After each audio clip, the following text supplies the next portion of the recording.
नमस्कार, मैं आशुतोष शर्मा स्वागत करता हूं आपके इस खास प्रोग्राम में। और आज के इस खास प्रोग्राम में ऐसी खास शख्सियत हमारे साथ बातचीत करने को मौजूद हैं जिनके बारे में बस हम इतना ही कह सकते हैं। एक पुरानी लाइन याद आती है, किसी शायर की है। उसने कहा कि वो पूछते हैं मुझसे मेरा परिचय, अब उन जनाब को क्या बताएं कि नाम हमारा क्या है।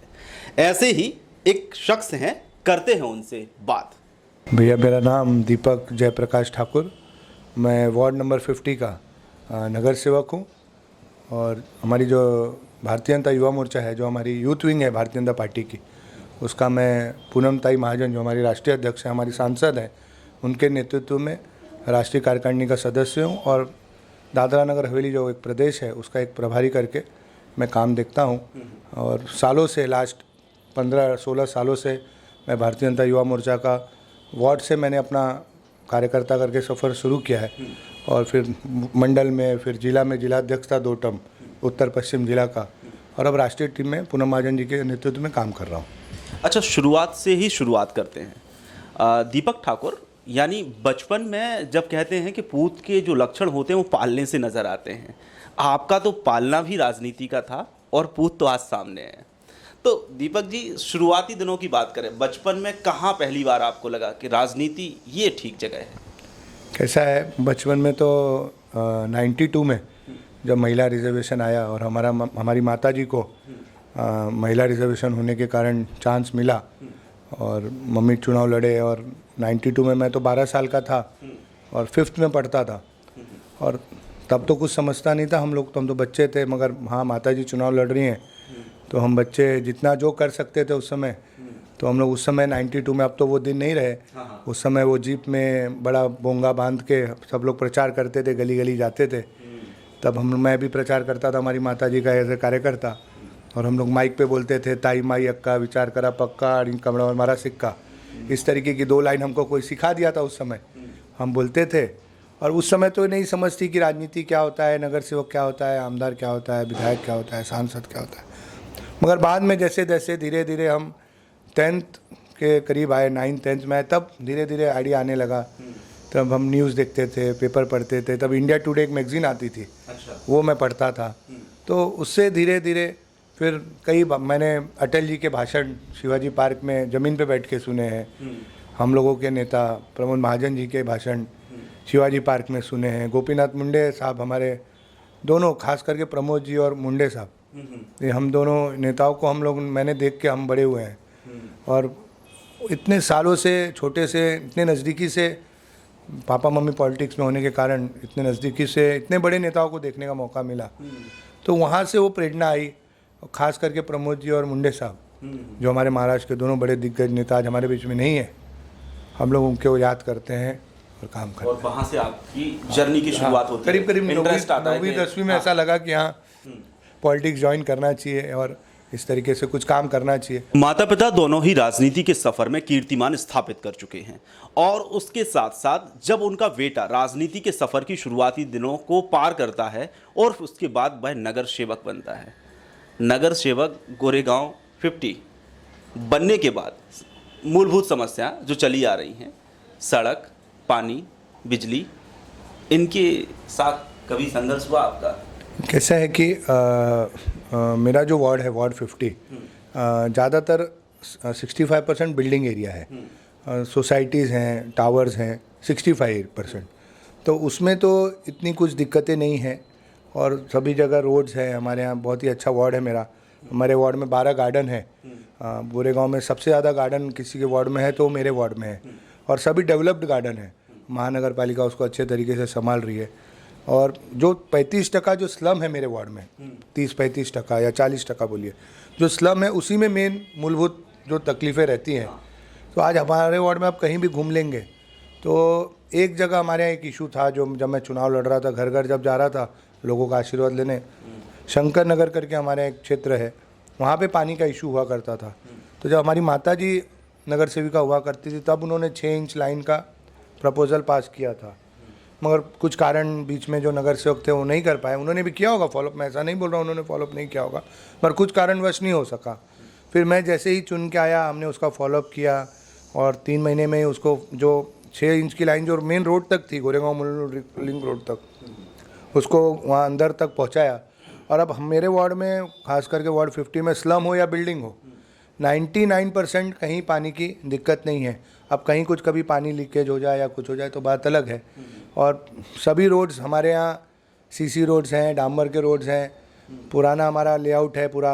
और मेरा वार्ड जैसे बताया कि खास करके बिल्डिंग एरिया होने के कारण मेरे वार्ड में एसवी रोड है, लिंक रोड है, चिंचोली बंदर रोड है, गोरेगांव मुलुंड लिंक रोड है। इस तरीके के वीआईपी रोड्स होने के कारण वेल टू मेंटेन्ड है।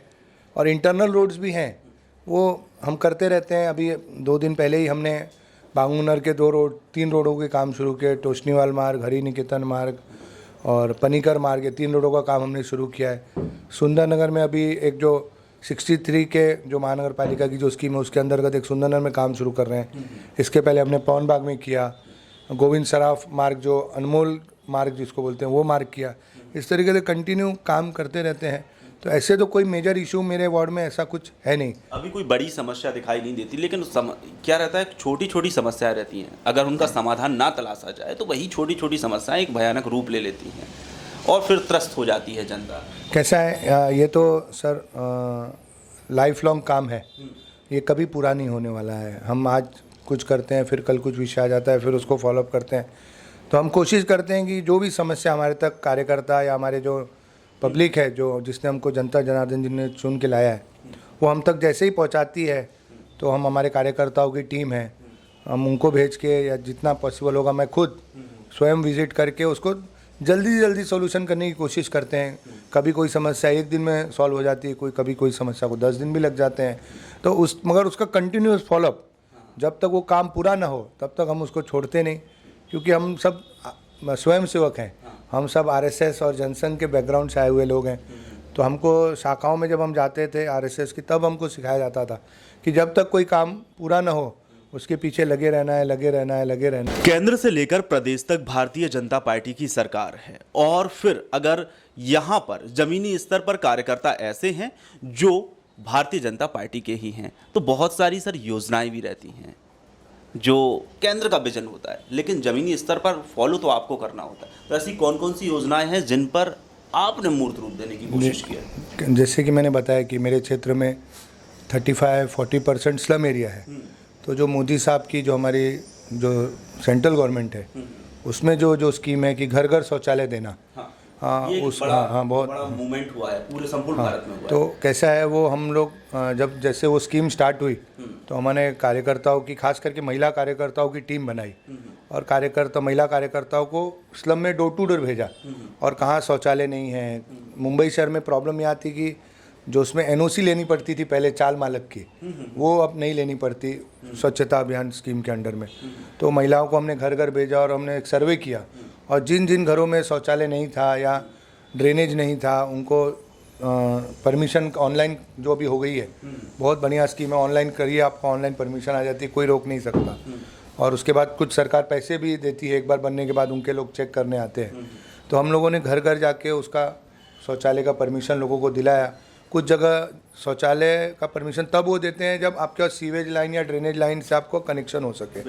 तो वो आज स्लम में गरीब लोग हैं, एकदम मध्यम वर्गीय लोग हैं, तो उसमें वहाँ जहाँ हमारी ज़रूरत लगी, जहाँ नगर सेवक निधि लगी या विधायक निधि जो हमारे राज्य मंत्री विद्या ठाकुर जी की, उस माध्यम से हमने ड्रेनेज और सीवेज लोगों को बना के दिया और लोगों ने शौचालय अपने माध्यम से लोगों को परमिशन हमने दिया, तो लोगों ने खुशी खुशी बांधा।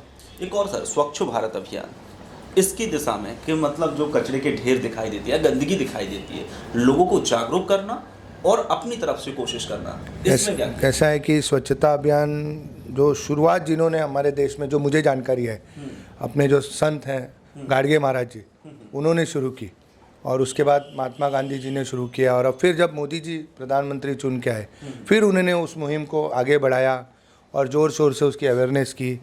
तो हम लोग सिर्फ गांधी जयंती पे नहीं, गाडगे महाराज की जयंती पे भी स्वच्छता अभियान करते हैं और बीच बीच में भी स्वच्छता अभियान करते रहते हैं, लोगों को अवेयर भी करते हैं और लोगों को ये भी समझाने की कोशिश करते हैं कि कोई भी सरकार की स्कीम बगैर पब्लिक के सपोर्ट के पूरी नहीं हो सकती या सक्सेसफुल नहीं हो सकती।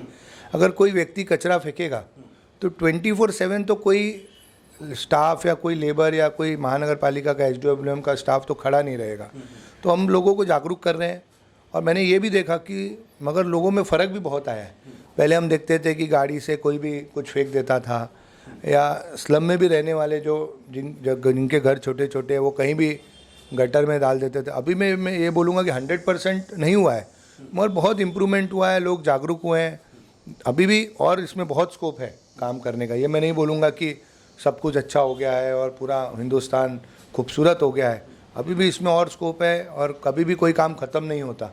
हम सतत लगे हुए हैं अवेयरनेस क्रिएट, लगातार कोशिश जारी है।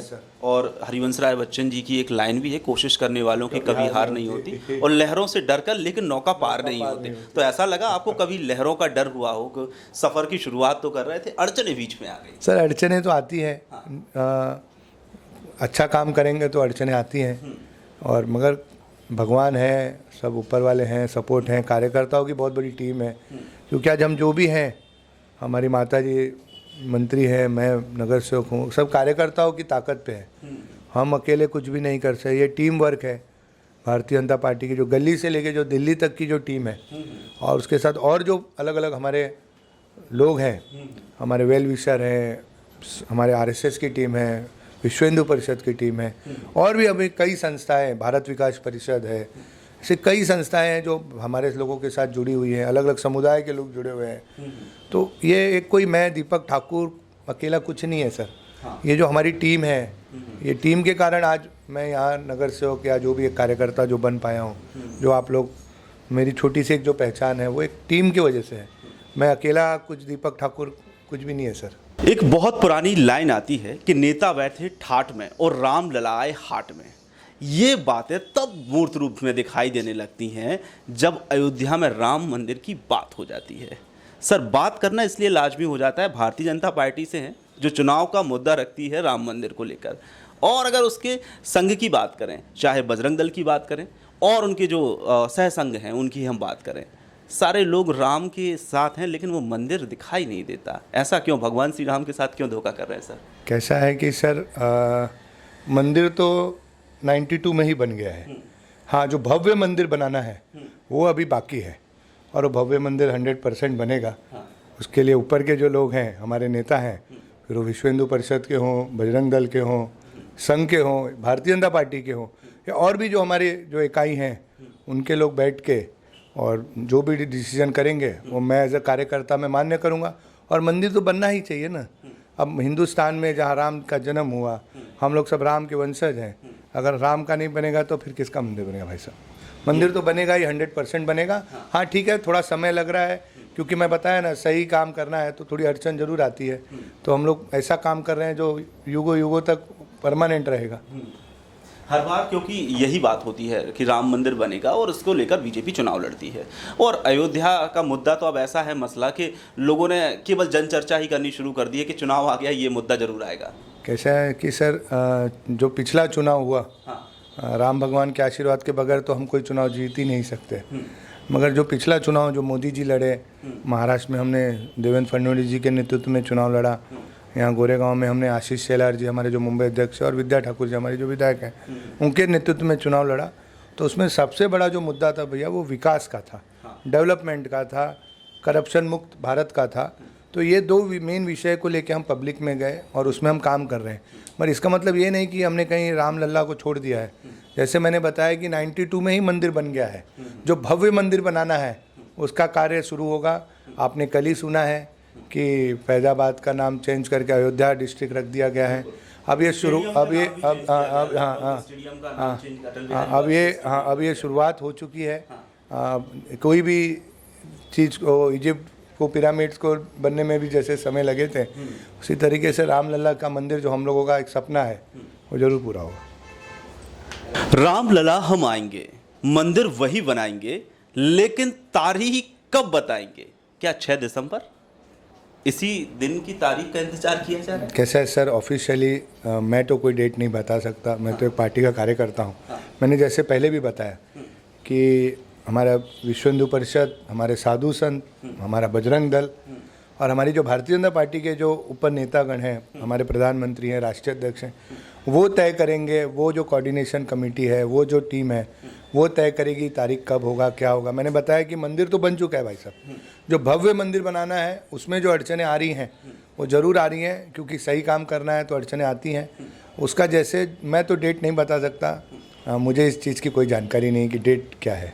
और हमारी जो लीड इंडिया की टीम है, हमारे आशुतोष शर्मा जी, हमारे रवि भैया, रवि सनातन जी, आपका इसी तरीके से आपकी जो टीम है और आपकी जो न्यूज़ टीम है आगे बढ़ते रहे। हम जैसे कार्यकर्ताओं को आप लोग कवर करते रहे।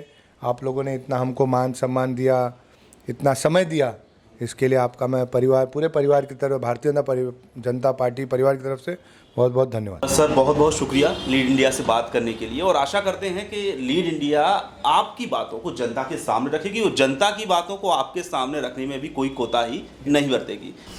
तो ये था हमारा खास प्रोग्राम, जिसमें हमने एक ऐसी शख्सियत को आपके सामने रखा जिन्होंने जनता की सेवा करने में कोई भी कोताही नहीं बरती। लेकिन अगली बार हम इस वादे के साथ आपसे अलविदा लेते हैं कि कोई नई शख्सियत को फिर लेकर होंगे हाजिर। तब तक के लिए दीजिए इजाजत। नमस्कार।